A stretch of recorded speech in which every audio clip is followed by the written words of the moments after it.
আবারও অস্থির নওগাঁর চালের বাজার। প্রকারভেদে প্রতি কেজি চাল বিক্রি হচ্ছে 2 থেকে 3 টাকা বেশি দামে। অন্যদিকে চাঁদপুরেও ইলিশের দামে আগুন। বাজারে গিয়ে বিপাকে ক্রেতারা। নওগাঁ পৌর বাজারে বিভিন্ন জাতের চালের রয়েছে পর্যাপ্ত সরবরাহ। এরপরেও দামে ঊর্ধ্বমুখী। সপ্তাহ ব্যবধানে সরু চালের কেজিতে 2 টাকা আর স্বর্ণা 5, BR-28 কেজিতে 3 টাকা বাড়িয়েছেন মিলাররা। 15 জেলার বন্যার্ত এলাকায় চালের বাড়তি যোগান দেয়ায় দাম কিছুটা বেশি বলে জানিয়েছেন ব্যবসায়ীরা। অন্যদিকে চাঁদপুরে ইলিশের দামেও আকাশচুম্বী। 1 কেজি ওজনের ইলিশ 1500 থেকে 1800 টাকা বিক্রি হচ্ছে, আর ছোট আকারে ইলিশ মিলছে 1000 থেকে 1100 টাকা। ইলিশের দাম বেশির পেছনে সরবরাহ কম হওয়ার অজুহাত ব্যবসায়ীদের।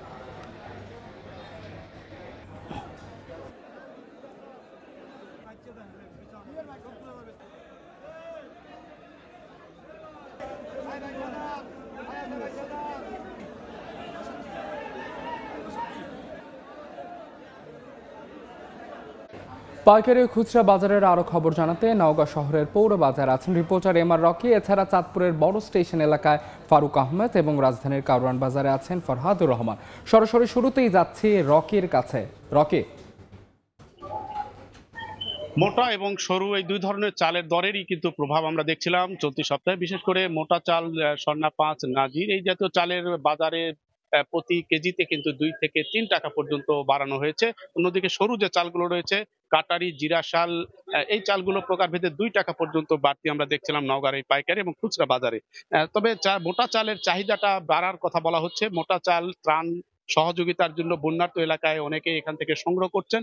ফলে এরকম একটি হঠাৎ করে লাফিয়ে দর বাড়ানোর অজুহাত দেখানোর কথা বলছেন এখানকার যারা ব্যবসায়ী। তবে ভোক্তা পর্যায়ে বলা হচ্ছে যে যেহেতু এই মৌসুমে চালের কোনো অভাব নেই, তারপরও হঠাৎ এরকম বাড়তি একটা দরের যে প্রভাব, স্বাভাবিকভাবে ক্রেতাদের ভিতরে কিছুটা অসন্তোষ লক্ষ্য করা যাচ্ছে। এবং ক্রেতারা যে বিষয়টি বলার চেষ্টা করছেন যে বিভিন্ন কারণ দেখিয়ে কিন্তু সবসময় চালের একটা বাড়তি দরের যে মুনাফা, এই মুনাফাটা ব্যবসায়ীরা বরাবরই নিয়ে থাকেন।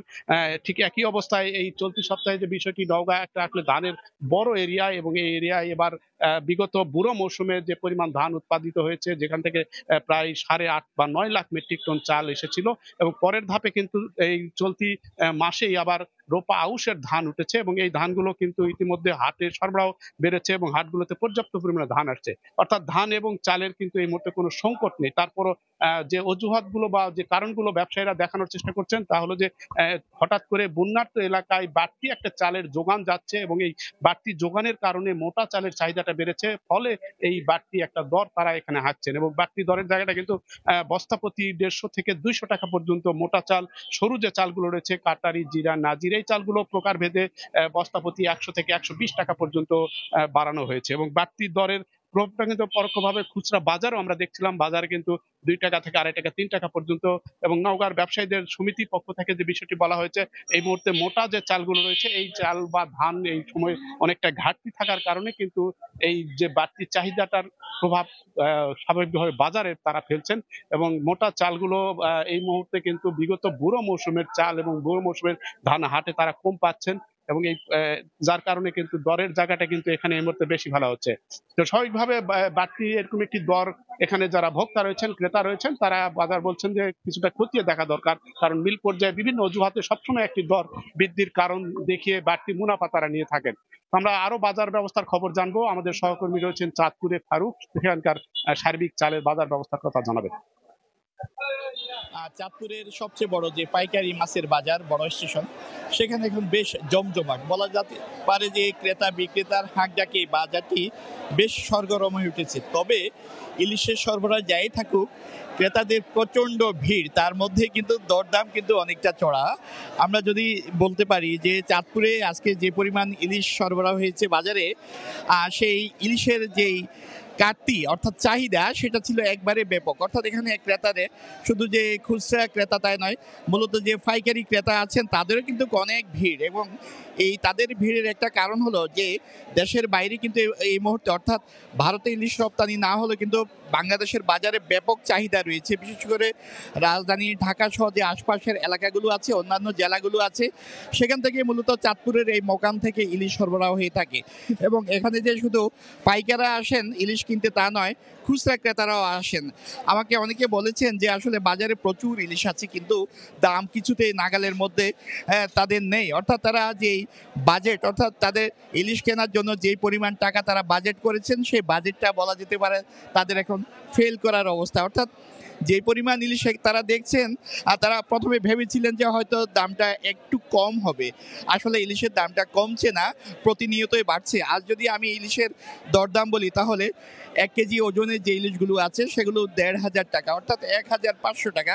এবং 1 কেজির উপরে যে ইলিশগুলো আছে সেগুলো 1.5 কেজি পর্যন্ত 1750 থেকে 1800 টাকা পর্যন্ত। আর যদি বলি যে 1 কেজি নিজের যে ইলিশগুলো আছে, অর্থাৎ 500 গ্রাম থেকে 600 গ্রাম, সেগুলো 900 থেকে 1000 টাকা, এবং 600 থেকে 700 750 গ্রাম পর্যন্ত 1100-1200 টাকা পর্যন্ত কেজি বিক্রি হচ্ছে। শুধু পাইকারি বাজারে এই দরটি। অনেকে জানিয়েছেন আসলে তাদের অনেকের সাধ্য নেই, কিন্তু ইলিশের স্বাদ দিতে চান। কারণ যারা ভোজন বিলাসী, তারা যারা ইলিশের স্বাদ দিতে চান, এখন যেহেতু ভরা মৌসুম চলে, আসলে প্রত্যেকে কিন্তু ইলিশের স্বাদটা নিতে চান। যে কারণে অনেকে হুমড়ি খেয়ে পড়ছেন। এখানে যে শুধু রাজধানী ঢাকা থেকে যে খুচরা ক্রেতারা আসছেন তা নয়, এর সঙ্গে কিন্তু অন্যান্য জেলার নারী পুরুষ অসংখ্য মানুষকে দেখেছি যারা ইলিশের এই স্বাদ নিতে চাঁদপুরের পাইকারি বাজার বড় স্টেশনে ভিড় করছেন। বন্ধের দিন হওয়াতে সঙ্গত কারণে আসলে যারা সরকারি চাকরিজীবী আছেন তারাও কিন্তু এখানে ভিড় করছেন। আর যারা এই বাজারে ইলিশ নিয়ে আসছেন, অর্থাৎ যারা ব্যাপারী এবং জেলে, তাদের সব কথা যে চাঁদপুরের বাজারটিতে তারা আসলে ভালো দরদাম পাচ্ছেন। একের সঙ্গে এখানে যোগাযোগ ব্যবস্থা খুব ভালো। এই মুহূর্তে যে ইলিশগুলো চাঁদপুরের পাইকারি মোকামে পাওয়া যাচ্ছে, সেটি মূলত নোয়াখালী উপকূলীয় এলাকার ভোলার, এবং আমরা যদি বলি যে চট্টগ্রামের কিছু এলাকাও থেকে কিন্তু এখানে ইলিশ আসে। তার সঙ্গে কিন্তু চাঁদপুরের পদ্মা মেঘনার ইলিশ তো রয়েছেই, তবে সেই ইলিশের পরিমাণটা একেবারে কম। অর্থাৎ যে পরিমাণ পদ্মা মেঘনা ইলিশ পাওয়ার কথা, সেটি মূলত এখন ধরা পড়ছে না। যদিও নদীতে প্রচণ্ড স্রোত বইছে এবং জেলেদের নৌকাও কিন্তু ঘুরে বেড়াচ্ছে। আরেকটি কথা জানিয়ে রাখি যে আগামী মাস থেকে আবার 22 দিনের মা ইলিশ সংরক্ষণের একটি অভিযান শুরু হবে। অর্থাৎ 22 দিন কিন্তু চাঁদপুরের পদ্মা মেঘনা সহ 6টি অভয়াশ্রমে সব ধরনের মাছ ধরা নিষিদ্ধ হবে শুধু মা ইলিশ সংরক্ষণের জন্য। তো এতক্ষণ আমি ছিলাম চাঁদপুরের সবচেয়ে বড় পাইকারি বাজার বড় স্টেশনে। এখন চলে যাব রাজধানীর কাউরান বাজারে ফরহাদের কাছে। সেখানে আছেন সহকর্মী ফরহাদ। রাজধানীর কারওয়ান বাজারের বাজার পরিস্থিতি জানাতে শুরুতে আমরা এসেছি একটু মুরগির বাজারে, যেখানে আমরা গত কয়েক সপ্তাহের তুলনায় এই সপ্তাহে এসে মুরগির দামের কিছুটা তারতম্য দেখতে পাচ্ছি। আজকে কারওয়ান বাজারে মুরগি বিক্রি হচ্ছে ব্রয়লার 170 টাকা কেজি, যেটি গত সপ্তাহে বিক্রি হয়েছিল 160 টাকা কেজিতে। অর্থাৎ এখানে মুরগির বাজারের যে দাম সেটি কিন্তু কমতির দিকে ছিল। একটা সময় 200 টাকার উপরে মুরগির দাম ছিল ব্রয়লার মুরগির, সেটি কিন্তু কমতে কমতে 160 টাকা কেজিতে পর্যন্ত নেমেছিল। এখন সেটি কিন্তু আবার বাড়তির দিকে যাওয়া শুরু করেছে। অর্থাৎ গত সপ্তাহের তুলনায় এই সপ্তাহে এসে মুরগির দাম 10 টাকা কেজি বেড়েছে ব্রয়লারে। একই সাথে যদি আমরা সোনালী মুরগির কথা জানাই, এখানে এসে আমরা যেটি জানতে পেরেছি যে এখানকার বিক্রেতারা বলছেন গত সপ্তাহের তুলনায় এই সপ্তাহে গত 2-1 দিন যাবৎ যেটি বিক্রি হচ্ছিল 260 টাকা কেজি ব্রয়লার সোনালী মুরগি, সেটি আজকে 250 টাকা কেজি বিক্রি হচ্ছে, কিছুটা কমেছে। তবে সেটি 240 টাকা 230 টাকা কেজি কিন্তু গত সপ্তাহে বিক্রি হয়েছিল। অর্থাৎ মুরগির বাজারের যে দামের তারতম্য কমতির দিকে নামা, সেটি কিন্তু এখন আস্তে আস্তে বাড়তে শুরু করেছে। বিক্রেতারা যেটি বলছেন যে দেশের গত কয়েক সপ্তাহ ধরে যে বন্যা পরিস্থিতি ছিল, সেই বন্যা পরিস্থিতির কিছুটা প্রভাব কিন্তু এই মুরগির বাজারে পড়তে শুরু করেছে। অর্থাৎ যখন বন্যার পানি বিভিন্ন খামারে ঢুকে গিয়েছিল, তখন মুরগির মৃত্যু ঘটেছে। অনেক সময় অনেক ক্ষেত্রে দেখা গেছে যে মুরগির বাধ্য হয়ে বিক্রেতারা অর্থাৎ খামারিরা মুরগি বিক্রি করতে বাধ্য হয়েছিলেন, এবং তার পরবর্তীতে এখন যখন পানি নেমে গেছে তখন মুরগির যে সরবরাহ, সেই সরবরাহে কিছুটা প্রভাব পড়েছে। অর্থাৎ অনেকগুলো খামার ক্ষতিগ্রস্ত হওয়ার কারণে মুরগি উৎপাদন ব্যাহত হয়েছে এবং তার প্রভাব পড়তে শুরু করছে আসলে বাজারে আস্তে আস্তে। তো বিক্রেতারা যেটি বলছেন, এই প্রভাব হয়তোবা আর একটু একটু বাড়বে, কয়েকদিনের ব্যবধানে হয়তো বা একটু আরও বাড়তে পারে মুরগির দাম। একই সাথে ভোক্তারা যেটি বলছেন, আসলে মুরগির দাম আবার যখন বাড়তে শুরু করেছে, আলাদা একটা চাপ কিন্তু ভোক্তার পকেটে পড়েছে। কিছুক্ষণ আগে আমরা ডিমের দামের বিষয়ে আলাপ করছিলাম বিক্রেতা এবং ক্রেতাদের সঙ্গে। তারা যেটি আমাদেরকে বলছিলেন যে ডিমের বাজারও কিছুটা প্রভাব কিন্তু পড়েছে ইতিমধ্যে, কেননা গত সপ্তাহে আমরা দেখেছি 150 টাকা হালিতে ডিম বিক্রি, ডজনে বিক্রি হয়েছে 150 টাকা।